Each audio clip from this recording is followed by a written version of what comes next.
The Joker is the clown prince of crime that debuted back in 1940 in Batman issue 1. He quite literally started off as a mysterious character.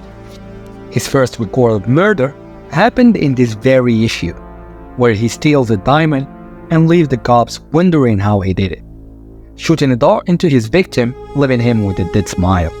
But his origin is a little bit unclear. We first got a glimpse of Joker's backstory in Detective Comics issue 168.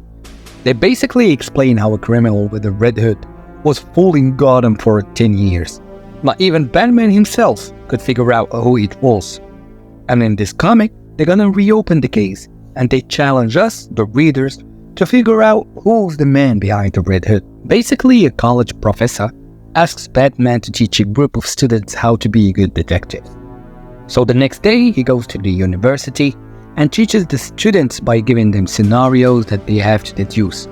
The main scenario was when Batman gave them in this comic is the Red Hood, which Batman tells the students the scenario is based on real events. And now they are opening the case, and it's up to the students to help Batman with a crime he could never solve. Batman explains to the students how the Red Hood was a mysterious criminal. When he first met the Red Hood, he couldn't identify his facial features, and he actually escaped Batman by using gas, which he wasn't affected by.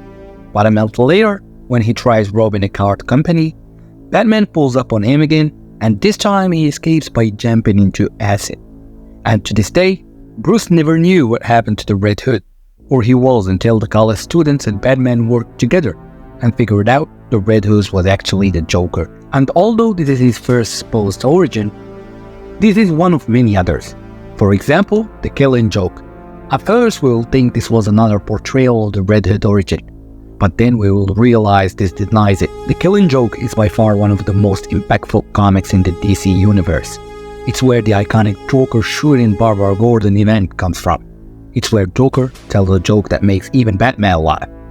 And they even made a whole movie on it. But how did we came to the conclusion that the origin they gave Joker in this story goes against the original one? Here, he seems to be a comedian that's having financial issues, so he is trying to make money for his coming son. But he's not that good at his job. The Joker failed as a comedian and in return failed to make money for his pregnant wife and the baby. So he thought of a new plan, one that would give him enough money to leave his trash home and take care of his wife. He would work for a team of criminals and rob a card company, and his disguise would be the Red Hood. And keep in mind, the Red Hood was a thing before this, but this is the Joker's first and only time becoming the Red Hood for the sake of this robbery. After his first attempt at a robbery, Batman catches him, and this time, instead of escaping into the acid, he traps into it. And then after this, we get the scene of him becoming the Joker. The issues in this story is the Joker immediately realizes his face changes because of the water reflection. But in the original one, he didn't realize his face changed until he went home and looked at the mirror. And unlike the Killing Joke, when he was a family man and wanted to steal to help his wife, the original one, he was a lab worker. And through the entire comic, it was up to us to discover who was doing all these robberies behind the Red Hood. And then, it's confirmed to be the Joker. At first, we thought the Killing Joke was a retroactive continuity to the original origin, basically changing it and giving the Joker a new backstory. Batman Confidential is once again another Joker origin, and although it came out in 2006, it's in the same era as the Killing Joke. But this time, his backstory was entirely different. No Red Hood business, no family, just a criminal. And in my opinion, this origin makes the most sense. Now in this backstory, the perspective we see on Joker is him being bored of crime. And his name before he was the Joker was Jack. And the reason he was so bored of being a criminal was because it was so easy, and he seemed to not care if he died or not. I mean, when he went to go rob a bank again, he was letting the cops shoot directly at him. And with this suicidal mindset and boredom, it all changed as soon as he seen the Batman. And that's because he saw how motivated he was to stop his crimes, and he loved it. At that very moment, he knew what he wanted to do. And after that meet and greet with Batman, he goes on a crime fest. And he's so good at it that Batman literally had no idea how to catch him. Gotham was in shambles, and the whole reason of him doing so wasn't for money. He literally only wanted to mess with Batman because that was the only thing that made his life fun. At this point, Batman was mad, and when Bruce finally did meet him, he threw a batarang at him, which gave him his iconic scars.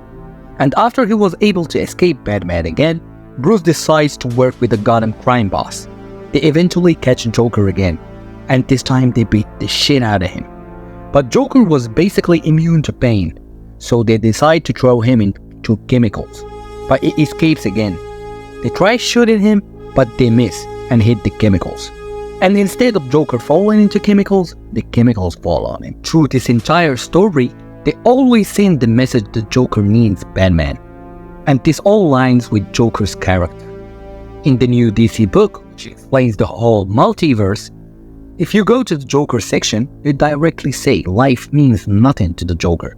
And all of his actions are purely to torture Batman, his true audience. Even in Year of the Villain, The Elder Rising, Joker says the whole point of the character is to mess with Batman. There is also the fact that the Joker only came into play because of Batman. And if you didn't know, Batman's Legend of the Dark Knight, issue 65, when the Joker thought he killed Batman, he said he lost his audience. And after this, he completely forgets about the whole Joker persona and goes back to living a regular life.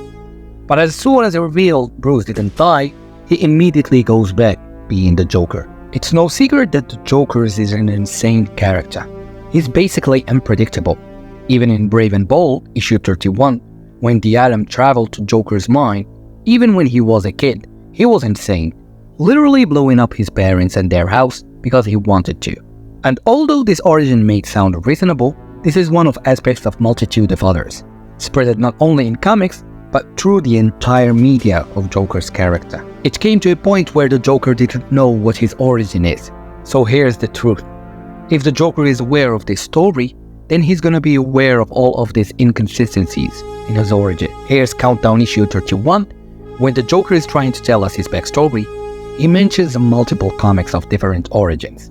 One where he's a trash comedian, another where he's Jack Napier, and although he kind of insults some people here, he mentions the Killing Joke and tells this story because this is the one people believe. The Joker isn't like Superman or Batman, where he has this set of his origins. As the Joker puts it, it's like a deck of cards. It all depends on the comic that you decide to read to figure out his backstory. And if the Joker doesn't have a set origin, that means there is room of unpredictability.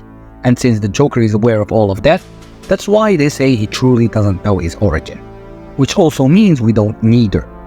Selling his origin is a mystery and leaving us readers with a sense of wonder.